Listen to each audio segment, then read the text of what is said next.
सदगुरु कबीर कहते हैं, भूल मिटे गुरु मिले पारखी, पारख देहि लखाए। कहें कबीर, भूल की औसत पारख सबकी भाई।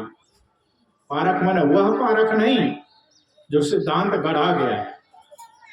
पारख माना होता है परखने की शक्ति। हर इंसान के पास परखने की क्षमता है। जो परखने की क्षमता को रखता है उसे पारखी कहा जाता है। जो पारख का काम करने वाले हैं उसको कहते हैं विवेक। सत्यासत विवेकनी। सत्य क्या है, सत्य क्या है, जड़ क्या है, चेतन क्या है, खाद्य क्या है, खाद्य क्या है, दृष्टव्य क्या है, दृष्टव्य क्या है, श्रोतव्य क्या है, श्रोतव्य क्या है। इसका जो विवेक रखता है, ज्ञान रखता है, उसे कहते हैं पारखी। या हर आदमी के पास वह पारखी बैठा हुआ है। यदि पारखी नहीं होता तो आपके थाली में गोबर भी परोस दिया जाए, भात दाल भी परोस दिया जाए, तो दोनों खाएंगे, पारखी नहीं हो। आपको परख है कि गोबर नहीं खाना चाहिए, दाल भात खाना चाहिए, तो उसको खाते हैं, गोबर नहीं परोसते हैं। तो पारख तो आपके पास है। हर इंसान के पास यह परख है। याद रखिए, आदमी की बुद्धि वहां खराब हो जाती है जब कोई नामी गामी लोग कह देते हैं कि भूसा में भी प्रोटीन है, तो भूसा भी लोग खाना शुरू कर देता है। किसने कहा है? अमिताभ बच्चन के मुख से निकला है, इसलिए इसमें प्रोटीन है, खाना चाहिए, प्रचार हुआ है। तो प्रचार के पीछे हम भागते हैं। ज्ञान नहीं है, बोध नहीं है, अनुभव नहीं है, क्या सत्य है क्या असत्य है। कह दिया लोगों ने कि मछली में बहुत ताकत है, खाना शुरू कर। कह दिया लोगों ने कि मुर्गा के मांस में काफी ताकत है, खाना शुरू कर। लोग कह दिया, बस एक आदमी कह दिया कि आसमान गिर रहा है, सब लोमड़ी में भागे, गिदर भी भागे और शेर भी भागे, सब भागे। ऐसा ही आसमान गिर रहा है।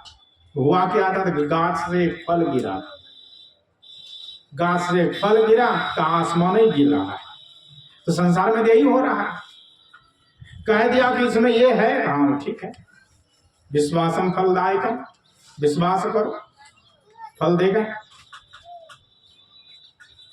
सदगुरु कबीर कहते हैं विश्वास मत करो, वहां पर ज्ञान करो, वहां परख करो, सत्य क्या है असत्य क्या है, तब विश्वास करो। विश्वास बाद में, पहले परख।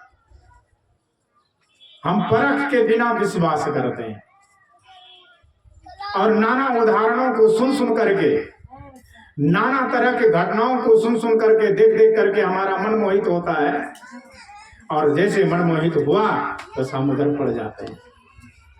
सदगुरु कबीर साहब कहते हैं वहां भटको मत, अटको, और अटक करके जानो, परखो क्या है सत्य, सत्य को ग्रहण करो। जो सत्य है वही सनातन है,